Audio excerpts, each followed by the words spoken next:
Hi, and welcome back. In this video, we're going to be learning some more Greek vocabulary, and this time we're going to be focusing on language for the ancient household.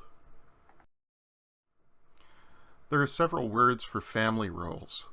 So far we've been learning the sounds made by the letters of the Greek alphabet, how to say yes and no, how to say well done and not bad. And now we've learned enough of the alphabet to start learning some more Greek words. We're going to get to know the townspeople, and we're going to be talking about their place in the family. The basic word for the household is ha-oikos, which means household or house, and this was the basic unit of ancient society. It meant primarily the people and the structure of their life together. It wasn't the nuclear family the way North Americans know today. It could include 3 generations, children, their parents, and the grandparents, but it also included slaves and often dependent clients, people who were taken on by more wealthy heads of families in order to help them in return for status and gifts and that sort of thing. So it means primarily this larger complex of people that together made the economic engine of ancient society. Secondarily, ha-oikos was the place where those people lived. That meant not necessarily a freestanding house. It could be an apartment in a tenement block, and in Rome in particular, there were tenements that could be 5 or 6 or 7 stories high. It could be an apartment on the 2nd floor above a shop or above a larger home's 1st floor. But this was simply the place where the household lives, ha-oikos. Words for women and men begin with ha-anthropos. This actually is, although its grammatical gender is masculine, this is actually in some senses a gender-neutral term. It means person or human being. It's a universal term that doesn't really mean man, as in a male, and so it's more properly translated person or human being in modern English. It was more appropriate in the past to translate it man when, in English, man was the universal term for humanity, but as that's changed in the last few decades, it's more appropriate to translate ha-anthropos as person. Hegune can mean woman or wife. There isn't any particular special word for wife, just like ha-aner can mean either man or husband. And so if somebody talks about their wife, they talk about their woman. And if somebody talks about their husband, she talks about her man. This pair of words is gender-specific, and together these pair make the core leadership of the ancient oikos.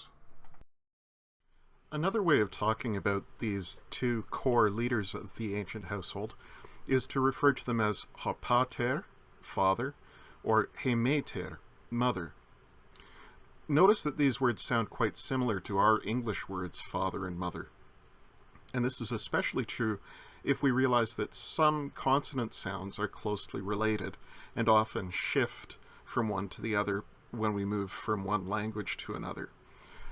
So P and F are very closely related because we make them both with our lips, P and F. So pater is, not surprisingly, father in English. Similarly, the T sound of tau, or our letter T, is closely related to the TH sound, th, of theta. And so it's not surprising either that in father and mother, the TH is what remains of the tau, the T, in the middle of pater and mater. And so in the Indo-European language family, we actually see very similar terms across several languages, including Greek and English. Fathers were often remote figures. Mothers and or slaves were often entirely responsible for raising children. Now, this doesn't mean that fathers never had emotional attachments to their children, but there was far, far less expected in terms of day-to-day contact and interaction than there is certainly in modern North American families. On the other hand, the father was sometimes remote because he was a figure of absolute authority. Within the household, especially in Roman law, the father ruled. Another term that's useful here is hogonius, which means a parent. And this actually appears more often in the plural, as parents. But since we haven't learned plural terms yet, we'll just learn for now the singular hogonius, which means parent, and can be a father more often, but can also be a mother.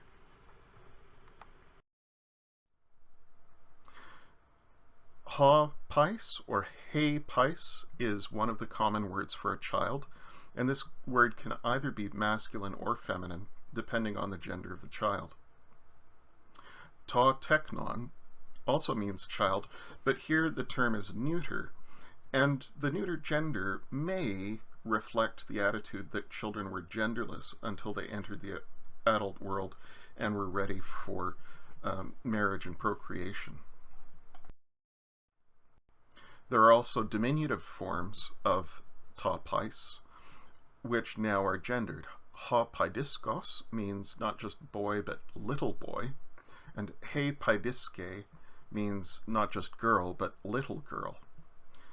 Again, these forms are gendered, and one might speculate that this could be because they were often used in more intimate personal contexts. The word for son is hahuios, as we saw before, and the word for daughter is hetugater. And daughter in English is an odd spelling, and you can actually recognize the relationship between our spelling of daughter with the G in the middle and the Greek word thugater. Here again, there are separate gendered words because gender mattered in one's relationship to one's parents. Hahuios, the son, would inherit the household and eventually gain authority himself as pater. The son would be groomed for future public roles, and early on would probably work with his father learning his trade. If it was a wealthier household, the huios might be trained to read and deliver political speeches. The daughter, on the other hand, hetugater, would always remain dependent property, passed from the possession of her father directly to the possession of her husband. So being God's huios was a different thing than being God's thugater. This is why in the New Testament both men and women are given the status of God's huios. Not just servants or dependents, but they're the heirs who inherit God's household. The word for brother is adelphos, ha adelphos, and the word for sister is he adelphe. And you can see that those are just masculine and feminine forms, second declension and first declension forms of the same root. The only difference is the ending, which marks the gender. And perhaps this might reflect the mutual relationship of siblings. The fact that as brothers and sisters, they would often have a relationship that was more level than they did as sons and daughters. Hakurios means master or lord, and this can be any person with power and authority over someone else. It could be public power, the lord or ruler over a town or region, the administrator controlling some sector of a city's affairs. It could be one's boss in a workplace. Or hakurios could be someone with household power, could be the master over the household slaves. And hakurios was also a term used for husband, since a man was understood to be the ruler of his wife. This could be a generic term of respect, sort of like the English sir, which implies that the addressee is the speaker's social superior, my lord. Jews then applied the term to God in all of these senses. Israel was God's subjects, God's servants, God's wife, metaphorically, and even God's children. The main terms for slave are hodulos for male slaves and hedule for female slaves. And these terms are specifically reserved for slaves.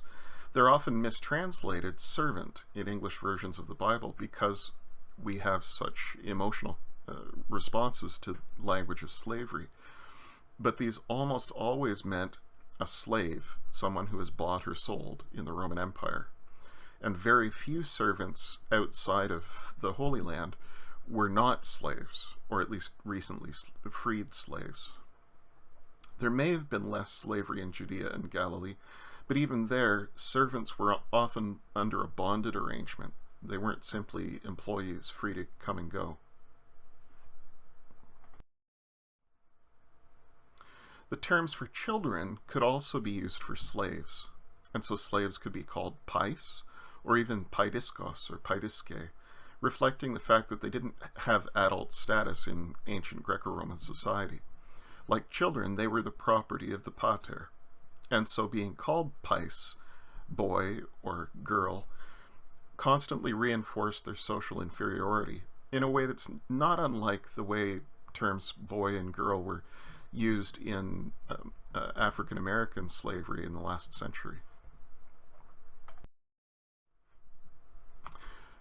Hophilos means a male friend, and hephile means a female friend. These are both derived from an adjective meaning dear or beloved. Friends were often not equals, though. It was often a relationship between more powerful patrons and less powerful clients. Ha or he gayton means neighbor, and the third declension word could be either masculine or feminine, depending on the actual gender of the person involved. And urban neighborhoods were important to their inhabitants. Your neighbors mattered. You shared local baths, fountains, altars, etc. And neighbors often shared a very strong sense of local community, even within the community of the larger city. The household that you'll be getting to know first is the household of Simon. Here are the core members of the household of Simon: the pater himself, Simon; the mater, Maria, who is his gune; the thugater, Sophia; and the huios, Georgios. There are other members of Simon's oikos who are slaves, particularly the female slave Phoebe and the male slave Iason. And there's also you, who in the world of Paideia enter the scene as another new bought slave in the household of Simon.